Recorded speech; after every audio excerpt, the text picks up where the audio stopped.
भक्ति स्पिरिचुअल में आप सबका स्वागत है। आप सुन रहे हैं भीष्म और युधिष्ठिर का संवाद पितरों को लेकर। तो उसी के आगे का भाग। अब तुम दूसरा वृत्तांत सुनो। इस पृथ्वी पर कंपिला नाम का एक देश है जो तीनों लोकों में प्रसिद्ध है। वहां विभ्राज नामक एक धर्मात्मा राज्य करता था। एक दिन वह अपनी रानियों सहित शिकार खेलता हुआ मानसरोवर के समीप वन में जा पहुंचा। उस राजा की शोभा तथा सामग्री को देखकर स्वतंत्र नामक सबसे छोटे हंस ने अपने मन में अभिलाषा की कि मैं इस राजा के समान हो जाऊं तो बहुत शुभ हो। यदि मुझे अपने संपूर्ण नियम तप आदि शुभ कर्मों के प्रताप से राजा का जन्म मिले तो इससे बढ़कर सुख कोई अन्य नहीं होगा। जिस समय स्वतंत्र ने अपनी अभिलाषा अन्य हंसों पर प्रकट की, उस समय शुद्धदर्शन तथा सुनेत्र नामक दोनों हंसों ने यह कहा कि यदि तुम राजा बनोगे तो हमारी यह इच्छा है कि हम दोनों तुम्हारे मंत्री हो। अपने भाइयों की बात सुनकर शिवाब बोला, शिव जी की कृपा से स्वतंत्र कंपिला नगर का राजा होगा और सुदर्शन और सुनेत्र उनके मंत्री होंगे। यह सुनकर सुमन ने उत्तर दिया, ये तीनों कुछ दिनों तक राजसुख भोग कर अंत में योग मार्ग ग्रहण करेंगे। यह मेरा कथन है। इस प्रकार परस्पर वार्तालाप करके सभी चुप हो गए। इसके उपरांत राजा विभ्राज शिकार आदि खेलकर अपनी राजधानी में लौट आया। कुछ समय बाद वह अपने अनुज नामक पुत्र को राज्य सौंपकर स्वयं तपस्या करने के लिए उसी सरोवर पर जा पहुंचा जहां वो सातों हंस निवास करते थे। राजा विभ्राज ने वहां कठिन तप करके परम पद को प्राप्त किया। जिस स्थान पर उसने तप किया था वह स्थान विभ्राजित वन के नाम से संसार में प्रसिद्ध हुआ। इसके पश्चात वे तीनों हंस जिनके हृदय में राजा और मंत्री बनने की अभिलाषा उत्पन्न हुई थी, मृत्यु को प्राप्त करके कंपिलापुरी में उत्पन्न हुए। उनमें वह स्वतंत्र नामक हंस राजा बना और संसार में ब्रह्मदत्त के नाम से प्रसिद्ध हुआ। क्षुद्रदत्त और सुनेत्र नामक दोनों हंसों ने एक श्रोत्रिय ब्राह्मण के घर में जन्म लिया और वे पांचक तथा कुंडरीक नाम से प्रसिद्ध हुए। जब ब्रह्मदत्त बड़ा हुआ तो कंपिला देश का राजा तपस्या करने वन चला गया। तब ब्रह्मदत्त राजा होकर प्रजा का पुत्र के समान पालन करने लगा तथा श्रोत्रिय ब्राह्मण के पुत्र उनके मंत्री हो गए, जो पूर्व जन्म में उनके दोनों भाई थे हंस। जो इस प्रकार शिव जी की कृपा से उन्होंने अपने मनोरथ को प्राप्त किए। राजा ब्रह्मदत्त की रानी सुनीता थी। रानी का नाम सुनीता था। शेष चार हंसों ने भी जिन्होंने सांसारिक सुख का लोभ नहीं किया था, वो क्षत्रिय ब्राह्मण के घर में जन्म लिया। उस समय उनके नाम इस प्रकार हुए, भ्रष्ट महात्मा, नित्यदर्श और निर्तकसुक। ये चारों बड़े ज्ञानी और योगाभ्यासी हुए। इस प्रकार ये तीनों भाई जो राजा तथा उनके मंत्री थे अपने योग पद से च्युत होकर, परंतु ये चारों पहले के समान योग मार्ग में संलग्न हुए। एक बार इन चारों ने महापथ की यात्रा करने का निश्चय किया। जो सातों हंस थे तो उसमें से एक राजा जो सबसे छोटा हंस था वो राजा बना हो और उसके दो भाई उसके मंत्री बने। लेकिन चार भाई जो शेष रह गए थे वो भी जन्म लिए, लेकिन ब्राह्मण के घर में जन्म लिए और वो तपस्वी बने। और एक कथा भीष्म जी युधिष्ठिर को सुना रहे हैं और एक कथा भीष्म जी को मार्कंडेय जी ने सुनाया था।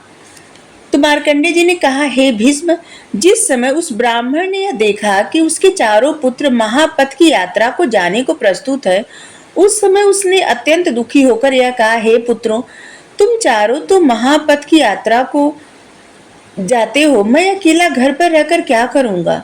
अब या तो तुम मुझे भी अपने साथ ले चलो, अन्यथा मेरे क्रिया कर्म का उपाय करते जाओ, जिससे मुझे इस वृद्धावस्था में कष्ट न भोगना पड़े। मैं इतना दरिद्र हूँ कि घर में भोजन के लिए कुछ भी नहीं है। मेरे धन के रूप में केवल तुम चारों ही हो। मुझे अकेला छोड़कर जाना तुम्हें उचित नहीं है। यह सुनकर उन लड़कों ने उत्तर दिया, हे पिता, तुम कंपिला नगरी के राजा ब्रह्मदत्त तथा उनके दोनों मंत्रियों के पास जाकर हमारा संदेश कहना। वे तुम्हें असंख्य धन दे देंगे, जिससे तुम्हारा जीवन सुख पूर्वक कट जाएगा। मार्कंडेय जी सुना रहे हैं भीष्म जी को, और यही कथा भीष्म जी सुना रहे हैं युधिष्ठिर जी को। तो यहाँ पे मार्कंडेय जी कहते हैं, हे भीष्म, इतना कहकर उन्होंने राजा ब्रह्मदत्त तथा उनके मंत्रियों के नाम एक पत्र इस आशय से लिखा, हे भाइयों, हम तुम पूर्व जन्म के भाई हैं। पहले जन्म में कुकर्म करने के कारण हम व्याघ्र हुए, इसके बाद मृग, चक्रवाक तथा हंस हुए। तुमने वन में एक बार राजा को देखा जिससे तुम्हारी आसक्ति राज्य पाने की हुई। या आसक्ति के कारण तुम योग भ्रष्ट होकर राजा तथा मंत्री बने हो, और हम इस ब्राह्मण के घर में उत्पन्न हुए हैं। हम लोग महापथ की यात्रा पर जा रहे हैं। उचित है कि तुम भी घर में व्यर्थ पड़े न रहकर हमारा साथ दो। हम अपने पिता को तुम्हारे समीप भेज रहे हैं। तुम उन्हें बहुत सा धन देकर प्रसन्न करना। अपने पुत्रों को राजकाज सौंप कर हमारे पास शीघ्र आना। हे भीष्म, इस प्रकार पत्र लिखकर उन चारों ने अपने पिता को विदा किया और स्वयं महापथ की यात्रा पर चल दिए। वह ब्राह्मण अत्यंत प्रसन्न होकर धन प्राप्त करने के लिए कंपिलापुरी में जा पहुंचा, परंतु उसे वहां राजा से भेंट करने का अवसर नहीं मिला। तब वो एक स्थान पर ठहरकर राजा से भेंट करने की प्रतीक्षा करने लगा। संयोगवश उसी समय राजा विश्वसेन गुण, सौंदर्य, बल तथा बुद्धि में अद्वितीय था। वह पुत्र उत्पन्न होने पर राजा ब्रह्मदत्त अपनी रानी तथा मंत्रियों को साथ लेकर भ्रमण करने के लिए वन में जा पहुंचा। वहां उसने अनेक प्रकार से आनंद मनाया। एक दिन राजा ने वन में उसी पशु के साथ देख लिया। तब उसके मन में इच्छा प्रकट हुई कि हम अपनी रानी के साथ भी ऐसे भोगें। जब इस इच्छा से रानी के पास गया, तब रानी ने नम्रता और क्रोध, लज्जा, संकोच तथा विनय का आश्रय लिया। राजा को भोग करने से रोका। तब राजा ने उसकी यह गति देखी तो पूछी, हे रानी, तुम इस प्रकार हठ तथा निषेध क्यों कर रही हो? मुझे बताओ। रानी ने उत्तर दिया, हे राजन, यदि मैं इसका कारण बता दूंगी आपको तो मेरी तुरंत मृत्यु हो जाएगी। आप इस संबंध में मुझसे कुछ भी पूछने की कृपा न करें। रानी के वचन सुनकर राजा अत्यंत आश्चर्यचकित हो गया। निर्जल व्रत धारण कर जगदीश्वर का ध्यान करने लगा। जब उसे व्रत रखते हुए 6 दिन तथा 6 रात व्यतीत हो गई, तब परमेश्वर ने प्रकट होकर राजा से यह कहा, हे राजन, प्रातः काल होने पर तुम्हें यह वृत्तांत ज्ञात हो जाएगा। इतना कहकर जब परमेश्वर अंतर्ध्यान हो गए, तब प्रातः काल होने पर राजा अपनी रानी तथा मंत्री को साथ लेकर राजधानी की ओर लौट चला। जिस समय वह राजधानी को लौट रहा था, तभी मार्ग में अवसर पाकर उस ब्राह्मण ने, जो राजा के अन्य 4 भाइयों का पिता था, वह पत्र राजा को दे दिया।